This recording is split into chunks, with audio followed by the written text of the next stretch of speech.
What's going on, guys and girls and people of unspecified gender? My name is Blaze Shadowthorn, and I'm going to be bringing you another Pokemon Omega Ruby and Alpha Sapphire Wi-Fi battle.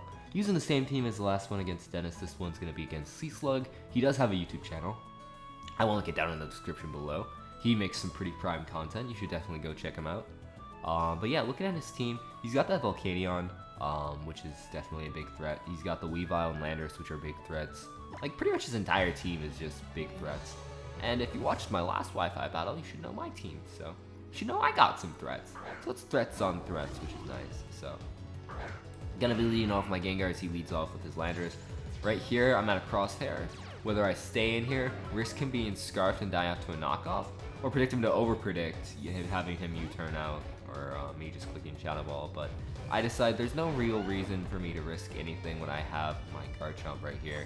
He does end up to be a more defensive set, which means he's Rocky Helmet because he went for rocks. So that's good information for me to know. But I'm going to take this opportunity and get up my own Stealth Rocks as he decides to U-turn out. This is good for me because not only does it do negligible damage to me, he ends up doing more damage to himself with the Raw Skin and Rocky Helmet recoil than he did with the U-turn damage. So I'm perfectly okay with this trade-off. He does get some momentum on his side in the fact that he gets to bring in his Latios. But I mean, I'm fine with that.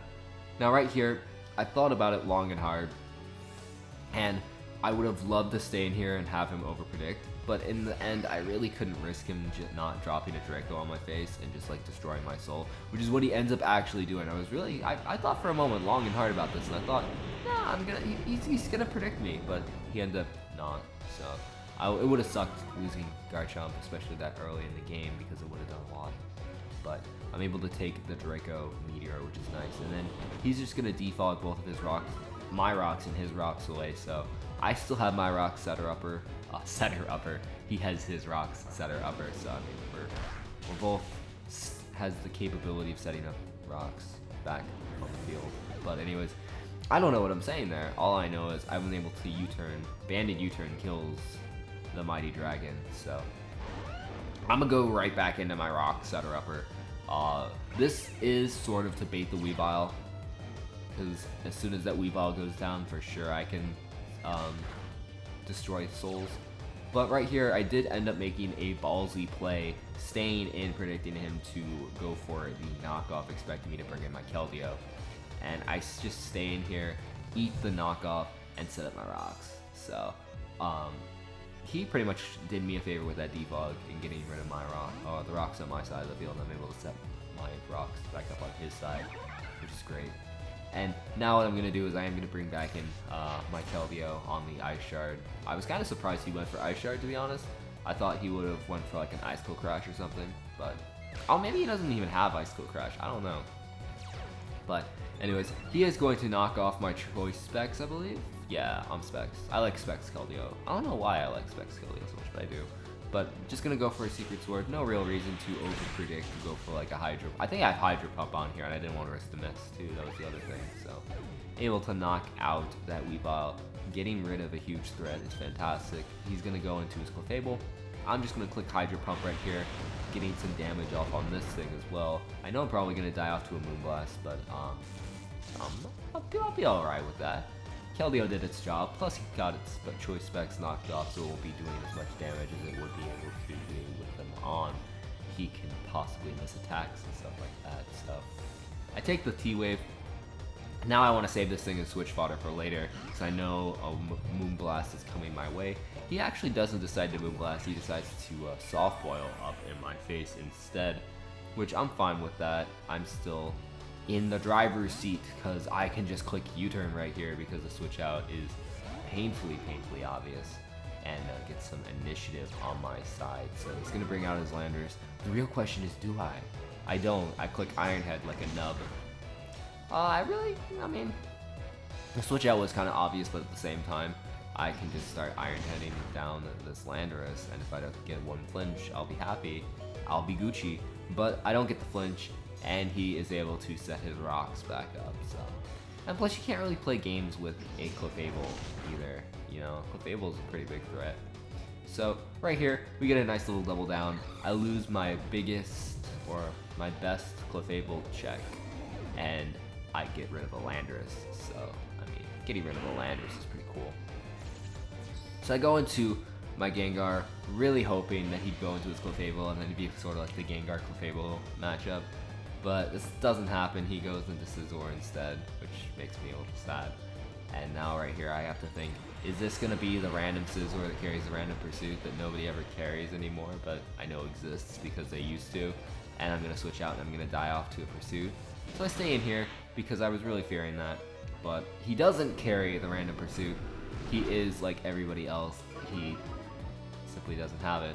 I get a Spit F drop, which doesn't end up mattering because I did enough damage to put him in range of any attack, killing regardless of whether it's special or physical.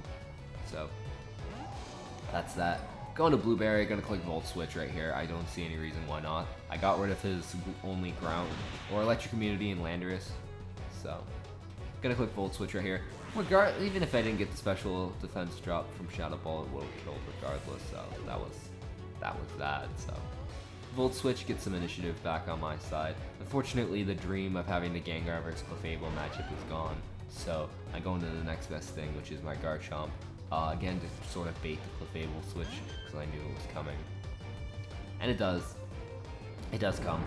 So right here, I'm just going to click EQ, because I really don't want to switch into a Moonblast or a T-Wave. I wasn't sure what mind games he wanted to play. Maybe he would go for T-Wave, expecting me to double. I don't really know. So I just let it die right there. Again, no real reason not to. So this, I believe, is where the fun occurs. The funness of funsicles, I suppose is what you could call it. I bring out my Venusaur, and this Venusaur is actually a nice counter to this Clefable, assuming it is not unaware Clefable, and I'm pretty sure it's not, because I think I was paying attention to it most of the time, and I noticed he wasn't taking any Stealth Rocks damage. I think. I don't even know anymore. But I know how the match ends, so it couldn't have been unaware. Okay, well, never mind. I'm lying to myself. I'm tired right now, so this is where he starts soft boiling, and I'm just gonna start cursing up to boost my attack and my defense and lower my speed by one stage. Because who needs speed when you're a plant? Who needs speed when you're a plant? You're not yellow. So he sees what I'm doing, and he's like, nah. I ain't about that life. I'm gonna go into Volcanion, and never guess what? I make a Lord play, and I click EQ right here, expecting the Volcanion to come in, and it just doesn't die because why would it die? So he goes for Flamethrower though, but because I'm a Mega Venusaur and I have Thick Fat, I'm able to tank that hit like it was absolute nothing. Kill off the Volcanion, and now I believe he only has his Clefable left. And right here, I wanted to just boost and win because I don't know, I don't like just winning like that. And plus, I didn't think I could win just like that, so I have to boost a little bit because he could play the prediction game. He paralyzed me as well, which means I have a limited amount of switch-ins, and he's gonna start Calm Minding in my face. So we have a little Calm Mind curse war, I guess, and whoever wins this wins the game. So I'm gonna go for a Petal Blizzard. It's not doing nearly enough, but if I boost more, I should be able to win. So he's gonna keep on Calm Minding. I'm gonna, like I said, keep on Petal Blizzarding and cursing up. I don't actually carry a Poison Staff on this Venusaur because I feel it's redundant. I'd rather have EQ to hit the ground or the fire types than a Poison Stab.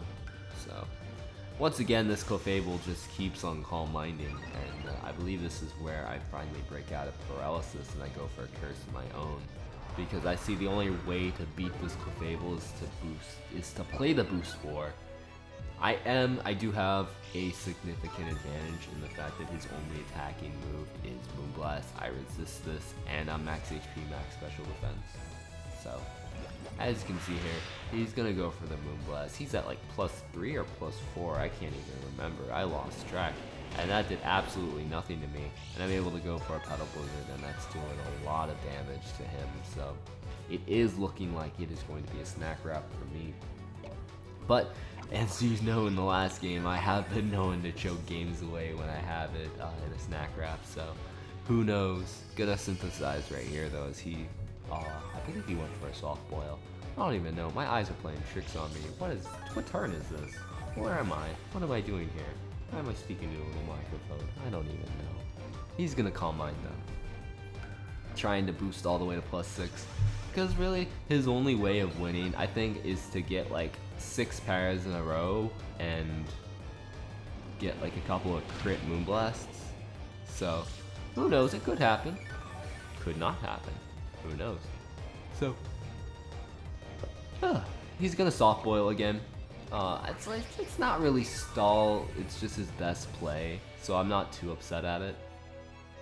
As I do get paralyzed right here, so I'm like, this is his chance for a comeback. He needs like 3 more of the, like probably not even like 3, probably want like 5 more paras to win the game. But he decides to keep on boosting because again, gotta get to +6 or not at all.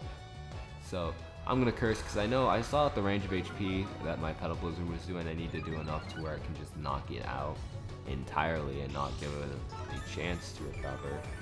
So that's what I'm doing. I think this is it. I think I'm at range where either 1 Petal Blizzard will knock him out or 2 Petal Blizzards will knock him out, and I'll be able to do more damage to him than he'll be able to recover back. So that's exactly what happens. I put him in range where even if he recovers right here, another Petal Blizzard will knock him out. So long as I don't get paralyzed right here, I should be able to end the game. But he ends up not even recovering. He goes for the Moonblast. He ends up getting the special attack drop. Do I get paralyzed? No. If I would have gotten paralyzed, he could have been able to come back and probably win the game because I don't think I have anything to handle. He was probably at like +5, +6, Clefable. And I think the only thing I have left is a paralyzed Keldeo, which couldn't have done anything, and a Scarfed Thundurus, which would have died. So that was a pretty close game, actually. So hopefully you guys did enjoy that, and I will see you all in the next battle. Bye.